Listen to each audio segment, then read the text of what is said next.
Hey, everybody. I have been dying to say this live from New York.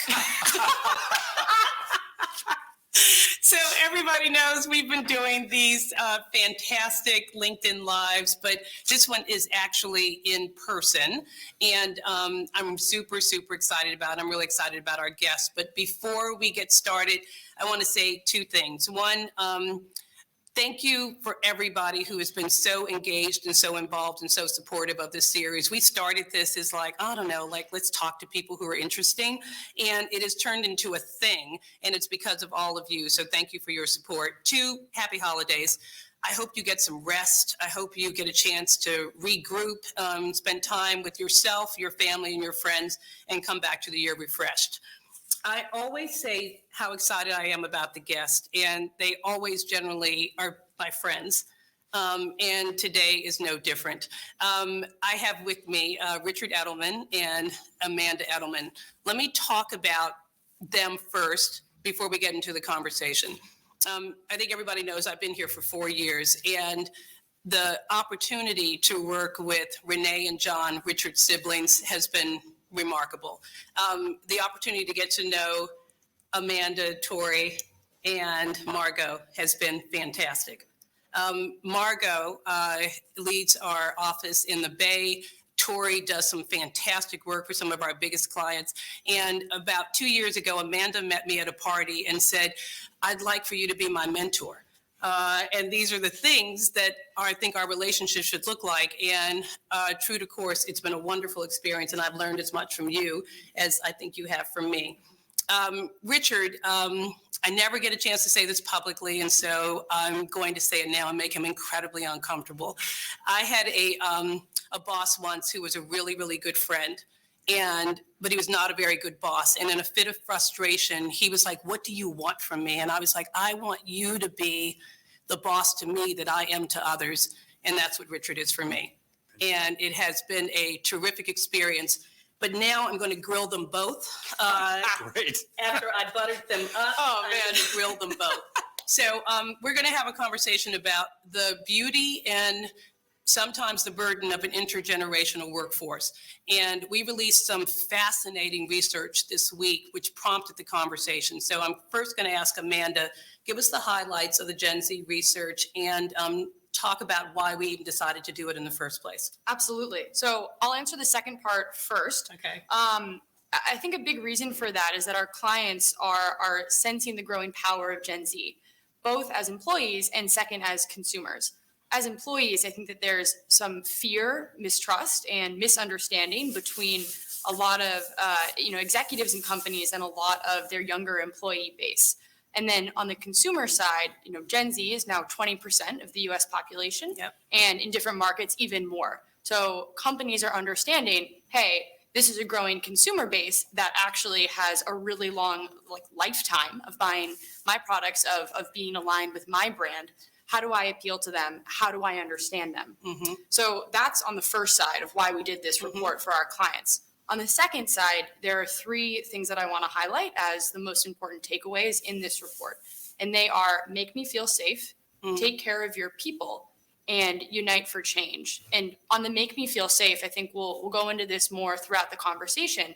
But there is this incredible need for safety among this generation. And when you think of the forces affecting our world, whether that's climate change, COVID-19, taking back 10 plus years ago to the financial crisis, there's this growing sense of unease among, Gen Z populations across the world. So make me feel safe, number 1. Number 2, take care of your people. There are some fascinating statistics in the report that say Gen Z is extremely concerned by how brands and companies treat their people around them. And as employees, they very much care how they're treated by the companies that employ them. So that's a huge thing that we're seeing that's influencing Gen Z consumer behavior, is how companies and brands treat their employees. And then the third and last thing to highlight is this idea of unite for change. Something that absolutely blew my mind was how aligned Gen Z principles were across different markets. Yeah. And that's something, I thought that U.S. consumers would be extremely different from Chinese consumers, from French consumers, from Mexican consumers. But actually the issues that Gen Z cares about across the board, no matter what geography, is quite similar. So in almost this unique way, we're seeing Gen Z across the globe come together across the critical issues that they're facing. Do you think that's a result of increased globalization, that we really are like almost, we're many nations, but we're one people because of the way we're connected? Yeah, I definitely do. I think it's globalization, and related to that, I think it's social media. Yeah. So now, I'm seeing the same things on Instagram, on TikTok, as someone in China is, as someone in India, Canada, wherever. And so it is globalization. We're exposed to the same forces. And even if it's not social media, it's physical. We're all exposed to COVID-19. Right. So there are some issue areas that hit everyone the same, and the way that we view information and are able to communicate is the same through social media as well. Yeah. I want to go back to intersectionality because, it's something I care a lot about. Richard, what from the research either surprised you, delighted you, or terrified you? I think that safety being the first and foremost issue for this generation stunned me. I thought of them as kind of activists with great passions, and instead they're sort of the sensible generation, and they're more concerned with tangibles like physical safety, or let me save for my, grad school, or they're quite practical, and they're not woke. This whole myth of wokedom is false. And we need to take brands away from this fear to one of, we can actually help fix this. Yes. Yeah. We can give them things that help them track, what they're going to invest and how they're going to, ultimately buy a house, and things that are tangible. If you're a young person, it must be really hard to think, how am I ever going to afford this real estate?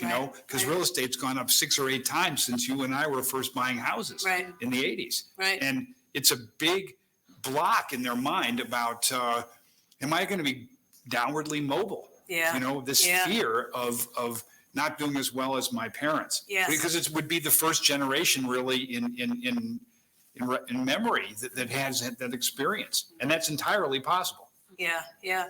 I think one of the things that, for me, this was such a perception versus reality. We have almost been led to believe that this generation is one way. And it was in many ways not that positive. And then the research really highlighted, this is like, I don't know if I'm going to call them the greatest generation, but they are pretty special, and they're having an impact on the rest of us. What if anything, frightened you or terrified you, where you were like, oh my God, I'm so worried about this? So I thought that the low regard for authority figures was really problematic, whether it's journalists, CEOs, government leaders at 42 or 43%. Right. And that's with high numbers in China. Yeah. And when you look at Western countries, much lower. We have an evaporating vertical axis of authority. No one takes top down. And the real reliance on family, friends, et cetera, is a good thing if we can get good information to them. Right. And also the sort of number one of YouTube, which can be quite good. Yeah. But it also can be misleading, as we've seen in politics. Right. And I also had a sense that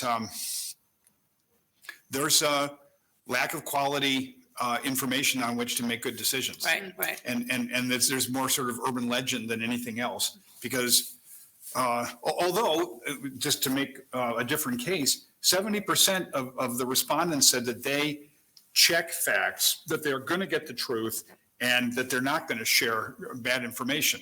So there's a desire to do better, but I'm not sure it's quite paid off. Yeah. Well, and that's something different than what we're seeing in general population, because, we've been talking for years about misinformation and disinformation, and people's willingness to share information when it is not accurate and it is biased. But this cohort, it's like, you know what, I'm going to double check it. I'm going to verify it. And if I don't feel like it's clean, you talked about hygiene before.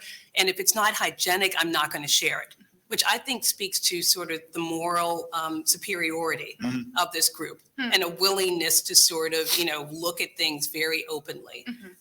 We talk a lot about intersectionality, and I struggle with words like women feel, Black people think, young people are afraid of. And I don't know if we dug into it, and you talked about the difference in the markets in different regions, but I'm curious about both of your perspectives on, do you think that Gen Z in rural areas feels the same as Gen Z in the cities?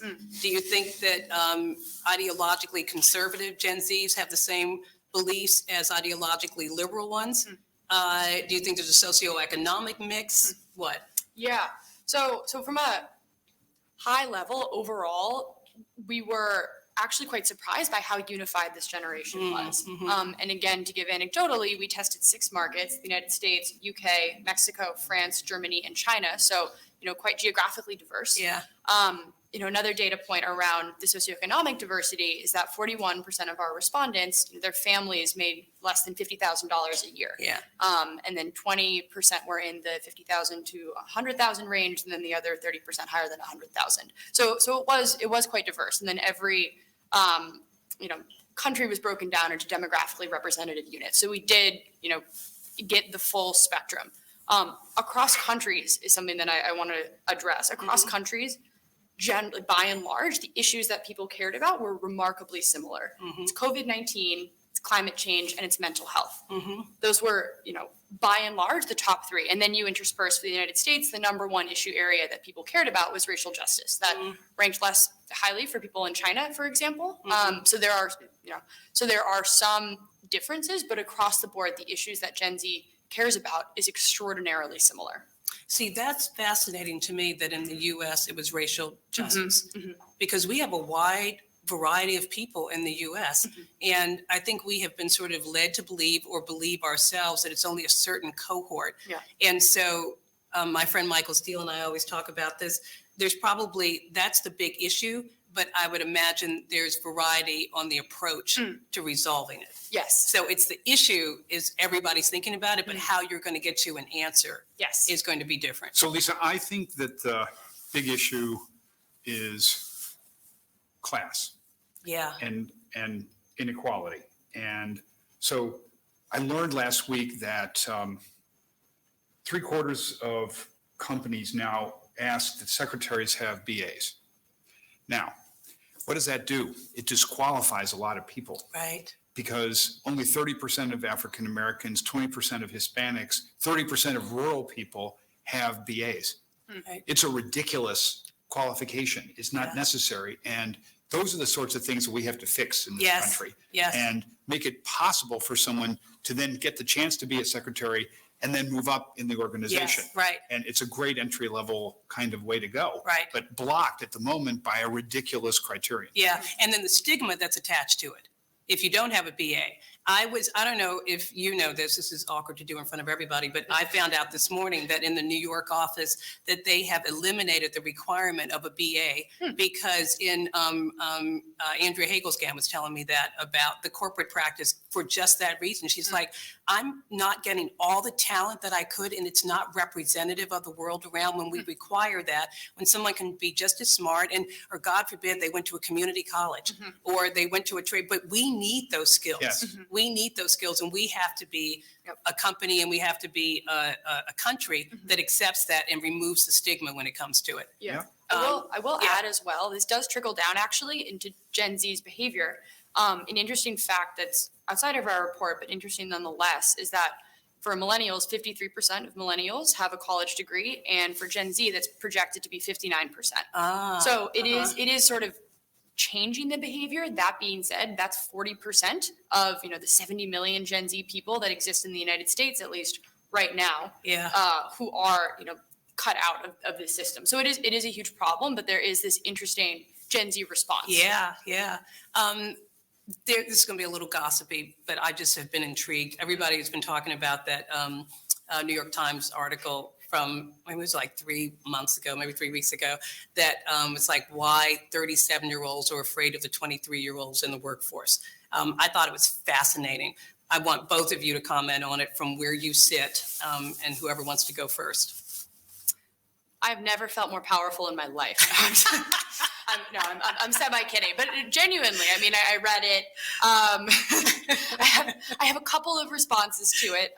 The first is that I think, and it's interesting that it was 37-year-olds pitted against 23-year-olds versus people of different demographics. That's the first thing that caught my eye.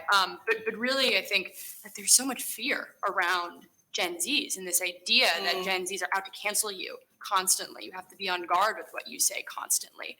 And it's pervasive among, as the New York Times captured, it's pervasive, not only in the companies that the New York Times captured, but among our clients. And that goes back to what I originally said of why this report is so insightful and important for our clients. It's because companies are scared, fundamentally scared of Gen Z. Fear is really the big word that I have. So I laughed when I read that article because I'm borderline Gen Z, millennial. I don't really know. I'm somewhere in that middle range. So it's basically applying to me. And I'm not all that scary. And I think most Gen Z people would not define themselves as that scary. So I think that there's some generational translating that needs to happen. Yeah. And hopefully that's what this report gets at, is that, again, the perceptions of Gen Z, they're myths. They're myths. They really are. And I think this New York Times article, the headline was ultimately that myth, but in the body of it, it dispelled that myth, similar to what we're doing in this report. Yeah. I think you're way understating the issue. And so I would just reflect on newsrooms around the U.S. where there are millennial reporters who come in and say, you have no right to edit this copy because you weren't there. And the editor goes, but that's the whole point. I'm not there. I'm trying to make this a better product for the paper tomorrow. And you have to sit back and let me do my job because I've done this for 15 years more than you have. And it is more than just primary source, feet on the ground. It's some experience in how you tell a story. And so that's a reality. And the reality also of wanting to work from home all the time. Right. My view on this is there's a lot you can learn from people older than you who have experience. You have to watch them do a pitch or watch them how they, hone in on creative or advise clients in a crisis. And we miss all of that. Yeah. Which is to say we are still going to do a hybrid workplace, 100% that's correct, but we need people to be together. Yeah. And so there's a generational aspect to things where, and again, we in the sort of 60 plus group, we have to be willing to listen and learn. And I remember deeply, Lisa, after the murder of George Floyd, being on the call and listening to stories of colleagues, young colleagues who were, in tears about having been picked up by police or, mistreated. And I didn't even know what to say, but I learned something. Right. And Trish Smith gave me a reading list for the summer of Ta-Nehisi Coates and Reed Baldwin and Richard Wright and, various others. And to really appreciate, the empire of cotton and the extent to which it was 60% of the U.S. GNP in 1860. I mean, that anybody wasn't involved in the cotton trade is a big lie. Right. So, we're all complicit therefore. And so it is something that we have to consistently listen and be learned. Yeah. So we know our next LinkedIn Live is going to be a conversation with Richard Edelman about racial equity and the journey that all leaders are going through in this. But this concept, because it's interesting to me, I remember when I was in a workplace and people were talking about millennials, and it was like, we got to learn the millennial language. You've got to learn what they see, what they think, what they believe. And I was like, sign me up. I'm ready to learn. They also have to learn about me. And so it has to work both ways. And so the reason I wanted to have this conversation is we need 60 plus.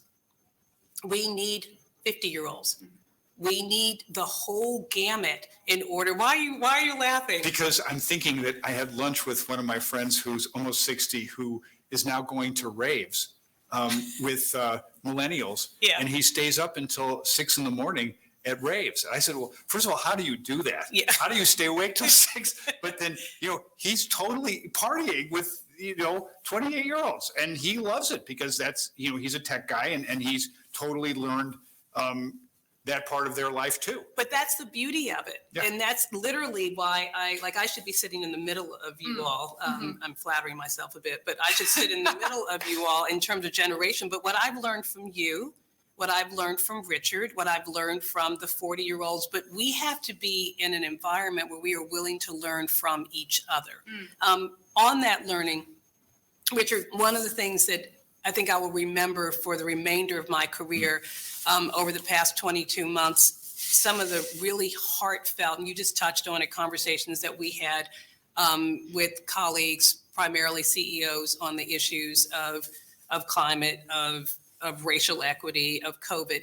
And one in particular, not to be named, and it was symptomatic of what I think many were feeling, but one of our clients said at the end of a really profound call, how do I, as a white man of a certain age of privilege, interact? How do I run an organization that doesn't look like me and that is changing in front of me? So I pose the question to you personally, how do you govern, how do you lead us when you are different from many of us and your life experience is different from many of us? And then how are you counseling clients to do the same? I had the exact conversation that you just repeated on Monday in Milwaukee with a CEO who said, the demographics of the company have changed. It used to be middle-aged white males, and now it's African Americans and Hispanics. And I now appear on videos, and I said, you got to stop that.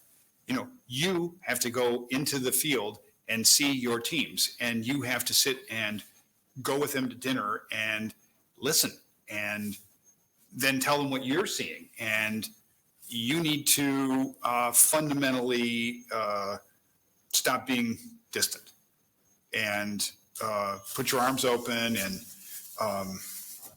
not just go back to the suburbs and that stuff. Yeah. Because that's not good. Yeah. And it's why I stayed in New York for the entire time of the pandemic, which, I could have gone to Florida. I could have gone to, somewhere else. Right. No, you have to be where the world is happening if you're going to be a good leader.